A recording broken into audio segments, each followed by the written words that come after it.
ಇತ್ತೀಚಿನ ಸಂಚಿಕೆಗಳನ್ನು ಜಾಹೀರಾತಿನ ಕಿರಿಕಿರಿ ಇಲ್ಲದೆ ನೋಡಿ.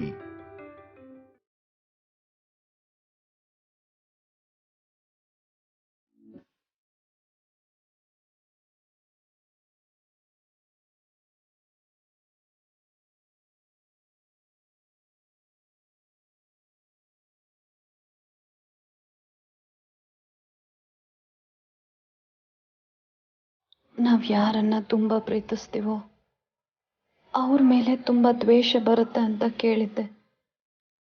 ಆದರೆ ಇದು ನನ್ನ ವಿಷಯದಲ್ಲೇ ನಿಜ ಆಗುತ್ತೆ ಅಂತ ಅಂದ್ಕೊಂಡಿರಲಿಲ್ಲ. ಸರ್ ನನ್ನ ಜೊತೆ ಒಂದೂ ಮಾತಾಡದೆ ಇಷ್ಟು ದಿನ ಕೋಪ ಮಾಡ್ಕೊಳ್ಳೋದಕ್ಕೆ ಸಾಧ್ಯನಾ? ನನಗೆ ನಿಮ್ಮನ್ನು ನೋಡದೆ ಇರೋದಕ್ಕಾಗ್ತಿಲ್ಲ. ತುಂಬ ಕಷ್ಟ ಆಗ್ತದೆ. ಇದು ನಿಮಗೆ ನಿಜವಾಗ್ಲೂ ಅರ್ಥ ಆಗ್ತಿಲ್ವಾ?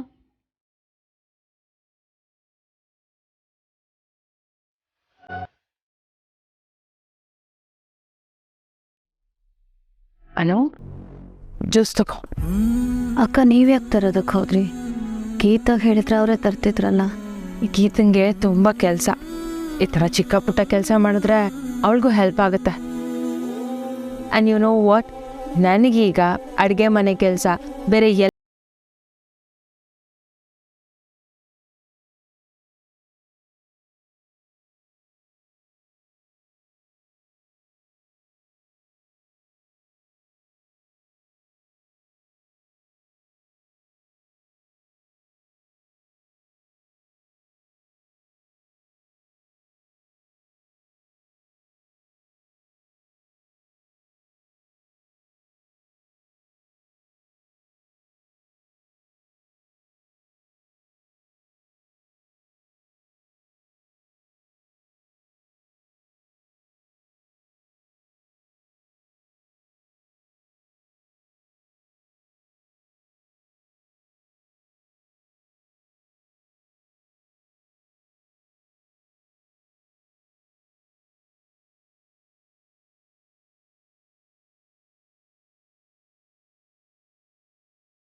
ನಾನು ಕೂತು ಆ ಪ್ರಾಬ್ಲಮ್ನ ಸಾಲ್ವ್ ಮಾಡ್ಕೋಬೇಕು. ಅದಕ್ಕೆ ನಾನು ಸೋತು ಅವ್ರ ಹತ್ರ ಹೋಗೋದಕ್ಕೆ ನಾನು ರೆಡಿ ಇದ್ದೀನಿ. ಆದರೆ ಅವ್ರು ನನ್ನನ್ನು ದೂರನೇ ಇಟ್ಟರೆ ನಾನಾದರೂ ಏನು ಮಾಡೋಕ್ಕಾಗತ್ತೆ? ಗಂಡ ಹೆಂಡತಿ ಮಧ್ಯೆ ಸೋಲು ಗೆಲುವಿನ ಪ್ರಶ್ನೆನೇ ಬರೋದಿಲ್ಲ. ಬ್ರೋಯಿನ್ಲ ನಿನ್ನ ಅರ್ಥ ಮಾಡ್ಕೋಬೇಕು, ನೀನು ಬ್ರೋಯಿನ್ಲಾನ್ ಅರ್ಥ ಮಾಡ್ಕೋಬೇಕು. ಎನಿವೆ, ಡೋಂಟ್ ವರಿ, ಎಲ್ಲ ಆದಷ್ಟು ಬೇಗ ಸರಿ ಹೋಗುತ್ತೆ.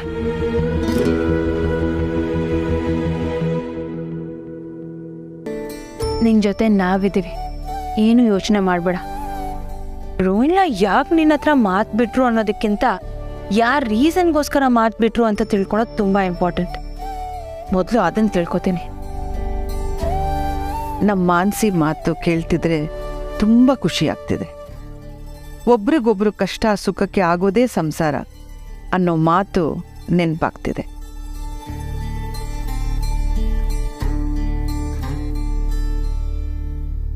ಅನು, ಅಮ್ಮ, ಹೇಗಿದೆಯಮ್ಮ?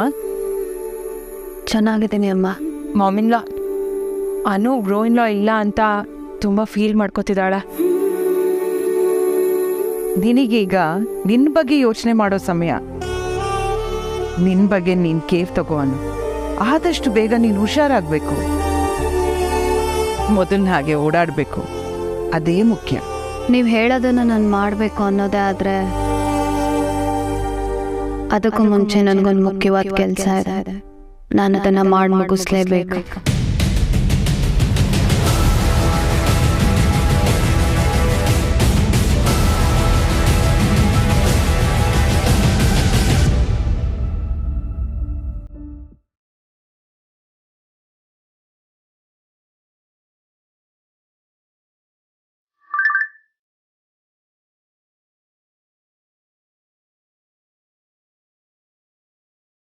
ನಾನು ನಿಮಗೋಸ್ಕರ ಕಾಯ್ತಾ ಇರ್ತೀನಿ. ಇದೇ ನನ್ನ ಲಾಸ್ಟ್ ಮೆಸೇಜ್ ಸರ್.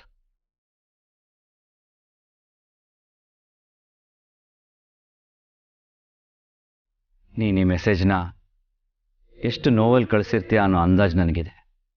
ಆದರೆ ಏನು ಮಾಡೋಕ್ಕಾಗತ್ತೆ, ಒಂದಷ್ಟು ದಿನ ನಿನ್ನನ್ನು ಹೀಗೆ ಒದ್ದಾಡಿಸ್ತಾ ನೋಯಿಸ್ತಾನೆ ಇರಬೇಕು. ಆದರೆ ಇದೆಲ್ಲ ನಮ್ಮಿಬ್ಬರು ಒಳ್ಳೇದಕ್ಕೆ. ಮುಂದೆ ನಾವಿಬ್ಬರು ನೆಮ್ಮದಿಯಾಗಿರಬೇಕು ಅಂದರೆ ನಾನು ಹೀಗೆ ಮಾಡಲೇಬೇಕು. I am sorry Anu, I am sorry.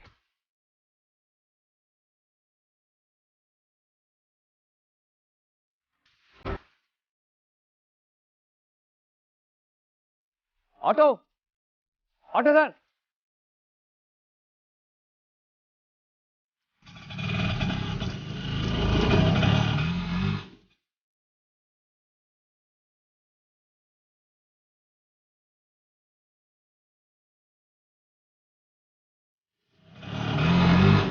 ಏನಾಗಿದೆ ಈ ಆರ್ಯನ್ಗೆ? ಇವನು ಆಡ್ತಿರೋದು ನೋಡಿದ್ರೆ ನನಗೆ ಯಾಕೋ ಅನುಮಾನ ಬರ್ತಾ ಇದೆ. ನಾನು ಈಗಲೇ ಅಲರ್ಟ್ ಆಗಬೇಕು.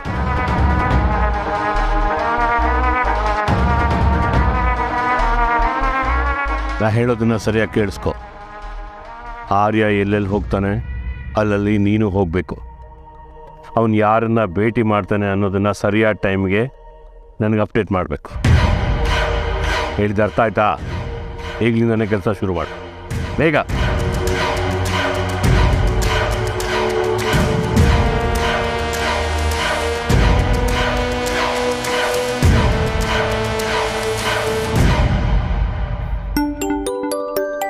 ರಮ್ಯಾ ರಮ್ಯಾ ಅನು ಫೋನ್ ಮಾಡ್ತಿದ್ದಾಳೆ.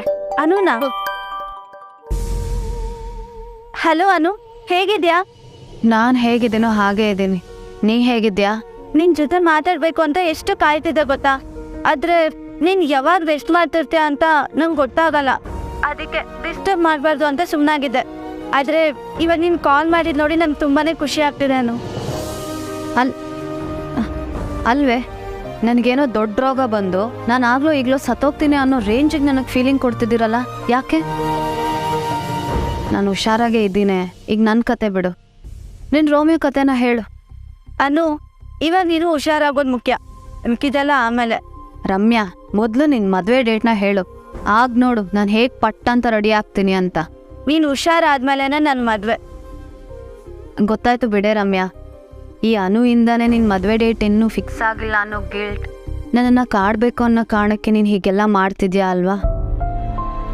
ಎಲ್ರಿಗೂ ನಾನೇ ಪ್ರಾಬ್ಲಮ್.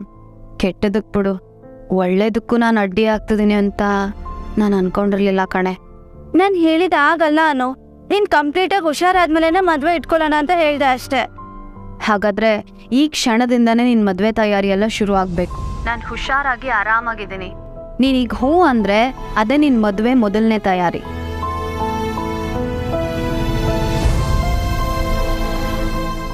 ಹೂ ಅನ್ನಿ ಮೇಡಮ್. ನಾನು ನಿನ್ನ ಮದುವೆಗೆ ಹೇಗೆಲ್ಲ ರೆಡಿ ಆಗಬೇಕು ಅಂದ್ಕೊಂಡಿದ್ದೀನಿ ಗೊತ್ತಾ? ಪ್ಲೀಸ್ಲೇ ಹೂ ಅಂತ ಒಪ್ಕೊಳೆ.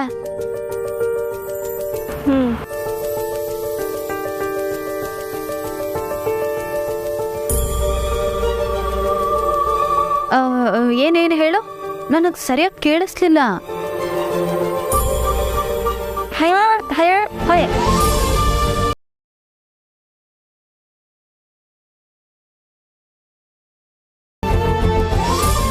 ಹಾ ಲೇ, ಮಹಾನ್ ಕಳ್ಳಿ ಕಣೆ ನೀನು. ಮದುವೆ ಆಗೋ ಆಸೆ ಇದ್ರೂ ಅದನ್ನ ಮನ್ಸಲ್ಲೇ ಇಟ್ಕೊಂಡು ನಮ್ಮನ್ನೆಲ್ಲ ಸತಾಯಿಸ್ತಾ ಇದ್ಯಾ? ಜಾಣೆ. ಅಲ್ಲಿ ಸಂಪತ್ ಇದ್ರೆ ಫೋನ್ ಕೊಡು ಅವನಿಗೆ. ಸಂಪತ್, ಅನು ನಿನ್ ಜೊತೆ ಮಾತಾಡ್ಬೇಕಂತ. ಹಲೋ ಅನು. ಲೋ ಸಂಪತ್, ರಮ್ಯಾ ಮದ್ವೆಗೆ ಒಪ್ಕೊಂಡ್ಲು ಕಣೋ. ಏನು, ರಮ್ಯಾ ಮದ್ವೆಗೆ ಒಪ್ಕೊಬಿಟ್ಲಾ? Super Ramya, congratulations. ಥ್ಯಾಂಕ್ಸ್. ಇದೆಲ್ಲ ನಿಂದೆ ಕೆಲಸ ಅಲ್ವಾ? ಮೊದಲು ಅನು ಜೊತೆ ಮಾತಾಡು. ಸಂಪತ್, ನಿನ್ ಖುಷಿ ಹೀಗೆ ಇರಬೇಕು ಅಂದ್ರೆ ಈಗ ರಮ್ಯಾ ಒಪ್ಕೊಂಡಿರೋ ಮದ್ವೆನ ಯಾವುದೇ ಕಾರಣಕ್ಕೂ ಡಿಲೇ ಮಾಡೋ ಹಾಗಿಲ್ಲ. ಹಾಗೆ ಅವಳು ಮದ್ವೆ ಆಗೋವರೆಗೂ ರಮ್ಯಾ ಯಾವುದೇ ಕಾರಣಕ್ಕೂ ಮನ್ಸು ಬದಲಾಯಿಸ್ಬಾರ್ದು. ಹಾಗೆ ನೋಡ್ಕೊಳ್ಳೋ ಜವಾಬ್ದಾರಿ ನಿಂದು. ಅರ್ಥ ಆಯ್ತಾ? ಸರಿ ಅನು, ಆದ್ರೆ ನೀನು ಇಲ್ಲಿ ಇಟ್ಟಿದ್ರೆ ಚೆನ್ನಾಗಿರ್ತಿತ್ತು. ನಾನು ಆದಷ್ಟು ಬೇಗ ಒಟ್ಟಾರಕ್ಕೆ ಬರ್ತೀನಿ. ರಮ್ಯನ್ ಮದ್ವೆ ಯಾವುದೇ ಕಾರಣಕ್ಕೂ ಈ ಸತಿ ನಿಲ್ಬಾರ್ದು. ಸರಿ ಅನು, ಈಗಲಿಂದ ಆಪರೇಷನ್ ರಮ್ಯಾ ಕಲ್ಯಾಣ ಆನ್. Very good. ಇದೇ ಜೋಶ್ ರಮ್ಯನ್ ಮದ್ವೆ ಆಗೋವರೆಗೂ ಇರಬೇಕು. ಅರ್ಥ ಆಯ್ತಾ? ಆಯ್ತನು ನೀನು ಹುಷಾರು ಆದಷ್ಟು ಬೇಗ ಬಾ ಹಾಂ ಬಾಯ್. ಸರಿಯೇನು ಬಾಯ್. ರಮ್ಯಾ ಇವಾಗಿಲ್ಲ ಇಡಿಸ್ಲು ಏನೋ ಕರ್ಣದಲ್ಲಿ ಕುಟ್ಟಿ ಸಡಕ್ ಹೋಗಿರ್ಬೇಕು.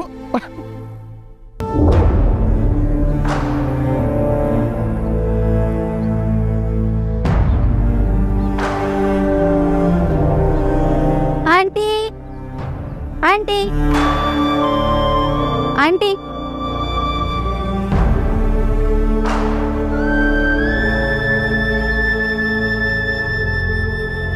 ನಾನು ಕೂಗಿದ್ದು ಕೇಳಿಸ್ಲಿಲ್ವಾ ಅಥವಾ ಆಂಟಿ ಬೇಜಾರಲ್ಲಿದ್ದಾರಾ?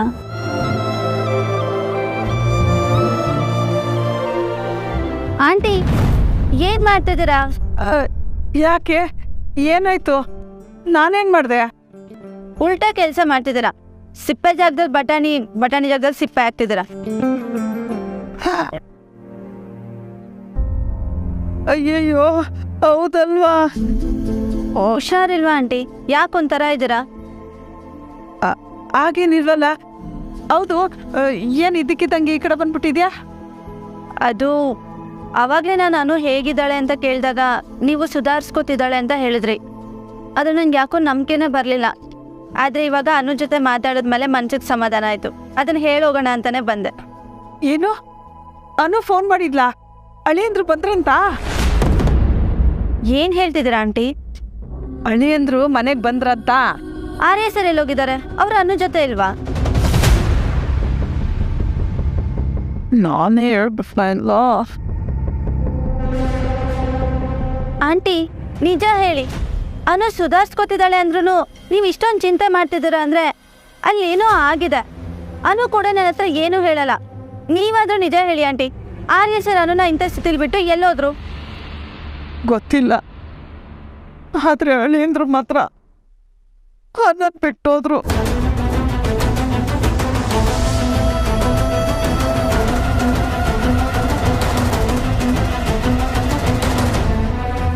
ಏನು ಹೇಳ್ತಿದ್ದೀರಾ ಆಂಟಿ? ಆರ್ಯ ಸರ್ ಅನುನ ಬಿಟ್ಟು ಹೋಗಕ್ಕೆ ಸಾಧ್ಯನೇ ಇಲ್ಲ. ನನಗೂ ಅದೇ ಗೊತ್ತಾಗ್ತಿಲ್ಲ. ಆರ್ಯ ಸರ್ ಇಂಥ ಸ್ಥಿತಿಲಿ ಅನುನ ಬಿಟ್ಟು ಹೋಗಿದ್ದಾರೆ ಅಂದರೆ ಇದಕ್ಕೆ ಬೇರೆ ಏನೋ ಕಾರಣ ಇರಬೇಕು ಆಂಟಿ. ಆರ್ಯ ಸರ್ ಆಕ್ಸಿಡೆಂಟಲ್ಲಿ ನಮ್ಮನ್ನೆಲ್ಲ ಬಿಟ್ಟೋದ್ರು ಅಂತ ಗೊತ್ತಾದಾಗ ಅನುಗಾಗಿದ್ದ ಗಾಬರಿಗೆ ಮಗು ಒಟ್ಟಲ್ಲೇ ಹೋಗ್ಬಿಡ್ತಂತೆ.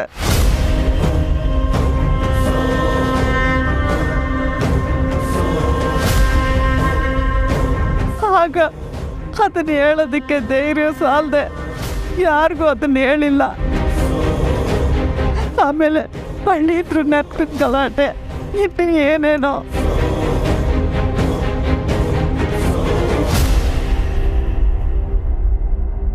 ಎಲ್ಲ ಸರಿಯಾಗಿ ಈ ಮಗುವಿಂದ ಅನು ಮತ್ತೆ ಅಳಿಯಂದ್ರು ಒಂದಾಗ ಕಾಲ ಬಂತು. ಆ ಟೈಮಲ್ಲಿ ಮಗು ಹೋಗಿದೆ ಅನ್ನೋ ವಿಷಯ ಏನಾದ್ರು ಹೇಳಿದ್ರೆ ಗಂಟನಿಂದ ದೂರ ಆಗ್ತೀನೇನೋ ಅಂತ ಆ ವಿಷಯನ ಮುಚ್ಚಿಟ್ಲು. ಪಾಪ ಈ ನೋವು ಸಂಕಟನ ಅವಳೊಬ್ಳೆ ಅದು ಹೇಗೆ ಅನುಭವಿಸಿದ್ಲು. ನನಗೆ ಈಗ ನೆನೆಸ್ಕೊಂಡ್ರು ಅಳು ಬರುತ್ತೆ.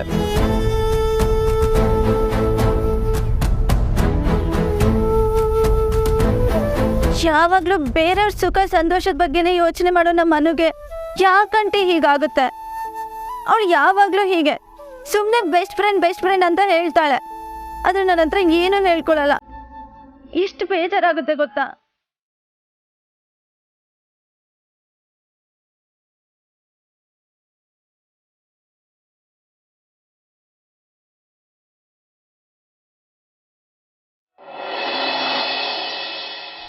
ಸರು ರಾಜೀನಾಮೆ ಕೊಟ್ಟಿರೋದು ಸುಳ್ಳು ಅನ್ಸುತ್ತೆ ಅಲ್ವಾ? ಅದೇನಾದರೂ ನಿಜ ಆಗಿದ್ರೆ ಅವ್ರು ಇಲ್ಲದೆ ಇರೋ ಕಂಪ್ನಿ ನಮಗೂ ಬೇಡ. ಹೌದು, ಆರ್ಯ ಸರ್ ಇಲ್ಲದೆ ನಮ್ಗೆ ಈ ಕೆಲಸ ಮಾಡೋಕ್ಕೆ ಮನಸ್ಸಿಲ್ಲ. ಸರ್ ಈಗ ಇದ್ದಕ್ಕಿದ್ದಂಗೆ ರಿಸೈನ್ ಮಾಡಿದ್ರೆ ಕಂಪ್ನಿಗೆ ಅವ್ರ ಸ್ಥಾನ ತುಂಬೋರು ಯಾರು? ಆರಾಧನಾ. ಏನು ಆರಾಧನಾ ಮೇಡಮ್ಮ? ಹೌದು, ನನಗೂ ಹಾಗೆ ಅನಿಸುತ್ತೆ. ಅವ್ರ ಆಫೀಸಲ್ಲಿ ಕಡಕ್ಕಾಗಿ ನಡ್ಕೊಳ್ಳೋದು ಮತ್ತು ಅವ್ರ ಮ್ಯಾನೇಜ್ಮೆಂಟ್ ಸ್ಕಿಲ್ಲನ್ನು ನೋಡೋದಕ್ಕೆ ಅವ್ರನ್ನ ಮೊದಲು ಬೋರ್ಡ್ ಮೆಂಬರ್ ಆಗಿ ಮಾಡಿದ್ದು ಅನಿಸುತ್ತೆ. ಈ ಬಿಸ್ನೆಸ್ ಸ್ಟ್ರಾಟಜಿಗಳು ನಮ್ಗೆ ಅರ್ಥ ಆಗಲ್ಲ. ಮೋಸ್ಟ್ಲಿ ಮೇಡಮ್ ಹೇಳ್ದಂಗೆ ಆರಾಧನಾ ಮೇಡಮೇ CEO ಆದರೆ ಒಳ್ಳೇದು ಅನಿಸುತ್ತೆ.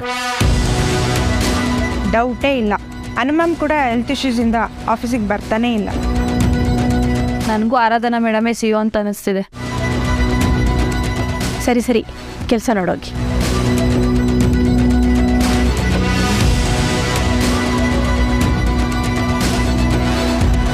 ಇವ್ರು ಹೇಳ್ತಿರೋದು ಕೇಳಿದ್ರೆ ಆರ್ಯ ನನ್ನನ್ನೇ ಈ ಕಂಪ್ನಿ CEO ಮಾಡ್ಬೋದು ಅಂತ ಅನಿಸ್ತಿದೆ.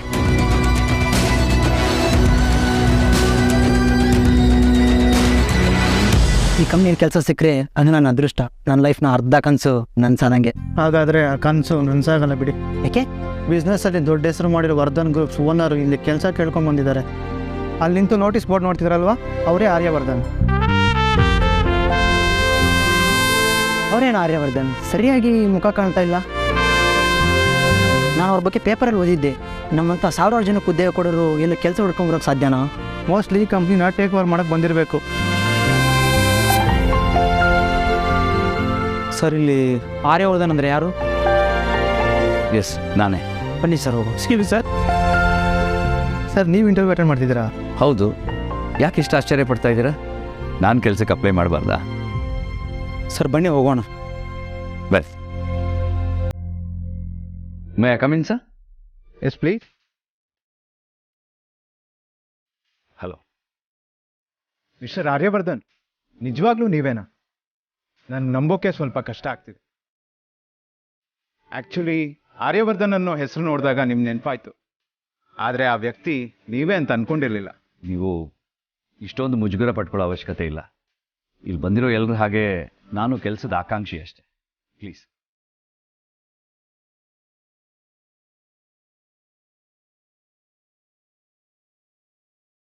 ಸರ್, ನೀವಿಲ್ಲಿ ನಿಜವಾಗ್ಲೂ ಜಾಬ್ಗೆ ಅಪ್ಲೈ ಮಾಡಿದ್ದೀರಾ? ಇದರಲ್ಲಿ ಆಶ್ಚರ್ಯ ಪಡೆಯುವಂಥದ್ದೇನಿದೆ? ಮನುಷ್ಯ ನಿರಂತರವಾಗಿ ಕಲಿತಿರಬೇಕು ಅನ್ನೋ ಮಾತಿನ ಹಾಗೆ ನನಗೆ ಯಾವಾಗಲೂ ಏನಾದರೂ ಕಲಿತಿರಬೇಕು ಅನ್ನೋ ಆಸಕ್ತಿ. ನಿಮ್ಮ ಕಂಪ್ನಿ ವರ್ಕಿಂಗ್ ಸ್ಟೈಲ್ ಬಗ್ಗೆ ತುಂಬ ಕೇಳಿದ್ದೆ.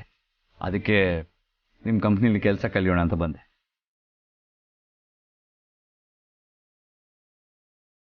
ವರ್ಧನ್ ಸಂಸ್ಥೆಗೂ ನನಗೂ ಯಾವುದೇ ರೀತಿಯಾದ ಸಂಬಂಧ ಇಲ್ಲ. ಈ CV ನೋಡಿದ್ರೆ ನಿಮ್ಗೆ ಅರ್ಥ ಆಗುತ್ತೆ. ನನಗಿಲ್ಲ. ಆದರೂ ಈ ವಿಷಯದಲ್ಲಿ very sorry sir, this is not possible. ಯಾಕೆ? You are over qualified for this job. We can't afford you. ನೀವು ಈ ಪೊಸಿಷನ್ಗೆ ಯಾವ ಸ್ಕೇಲ್ ಫಿಕ್ಸ್ ಮಾಡಿದಿರೋ ನಂಗೆ ಅಷ್ಟೇ ಹಣ ಕೊಡಿ. ನನ್ನ ಕ್ವಾಲಿಫಿಕೇಷನ್ ಬಗ್ಗೆ ಜಾಸ್ತಿ ಯೋಚನೆ ಮಾಡಬೇಡಿ. ಸರ್, ಇದು ಸಾಧ್ಯ ಇಲ್ಲ. ನಾನು ನಿಮಗೆ ಕೆಲಸ ಕೊಟ್ಟಿರೋದು ನನ್ನ ಅಥಾರಿಟಿಗೆ ಗೊತ್ತಾದರೆ ನನ್ನ ಕೆಲಸ ಹೋಗುತ್ತೆ. ಪ್ಲೀಸ್ ಅರ್ಥ ಮಾಡ್ಕೊಳ್ಳಿ. ಮತ್ತು ನಿಮ್ಮನ್ನು ಸಾಮಾನ್ಯ ಎಂಪ್ಲಾಯಿ ಥರ ಟ್ರೀಟ್ ಮಾಡೋಕ್ಕೆ ನನಗೆ ಸಾಧ್ಯ ಇಲ್ಲ. ಇದು ನನ್ನ ದುರಾದೃಷ್ಟ.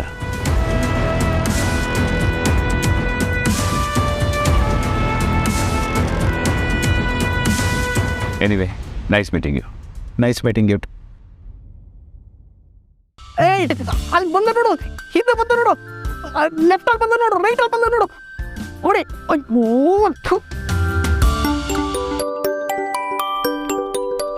ಈ ಫೋನ್ ಬೇರೆ ಆಟ ಆಡೋದಕ್ಕೆ ಬಿಡಲ್ಲ.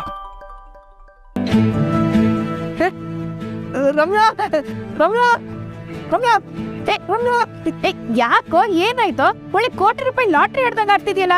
ಅಯ್ಯೋ ಅತ್ತ, ವಿಷಯ ಹೇಳಿದ್ರೆ ಕೋಟಿ ರೂಪಾಯಿ ಲಾಟ್ರಿ ಹೊಡೆದಂಗೆ ಆಗತ್ತೆ. ರಮ್ಯಾ, ರಮ್ಯಾ, ಸುಮ್ಮನೆ.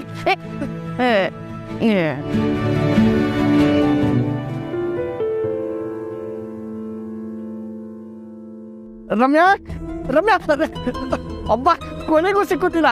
ಇನ್ನೂ ಟೂಲು ಕಡೆ ಒಳ್ಳೆ ಕಾಳಿದಾಸ ಬರ್ತಿರೋ ಬೇಗದ ನಾಲ್ಕು ಥರ ನೀನ್ ಲವ್ ಸ್ಟೋರಿ. ಸಂಪತ್, ಏನಂತ ಸರಿಯಾಗಿ ಹೇಳು. ನಿನ್ಗೆ ಟೆಲಿಪತಿ ಬಗ್ಗೆ ಗೊತ್ತಾ? ಸೇಮ್ ಟು ಸೇಮ್ ಅದೇ ಥರ. ಸಂಪತ್, ರಮ್ಯಾ, ಇಲ್ಲಿ ನೀನ್ ಮದುವೆ ಒಪ್ಕೊಂಡ್ಯಾ? ಆ ಕಡೆಯಿಂದ ಕರೆಂಟ್ ಕಾಲ್ ಮಾಡ್ತಿದ್ದಾನ. ಟೆಲಿಪತಿಲಿ ಕರೆಂಟ್ ವಿಷಯ ಗೊತ್ತಾಗಿರ್ಬೇಕು.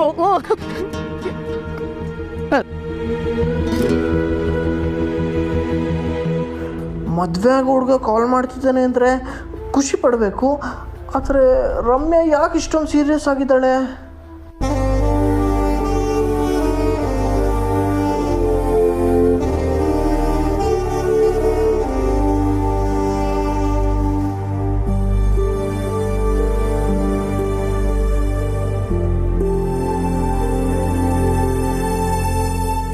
ತುಂಬ ಪೇನ್ ಇದೆಯಾ? ಸ್ವಲ್ಪ ಸ್ಪ್ರೇ ಮಾಡ್ತೀನಿ ತಾಳು. ನೋಡ್ತಿದ್ಯಾ? ಇಲ್ಲಿ ಸ್ಪ್ರೇ ಮಾಡಿ.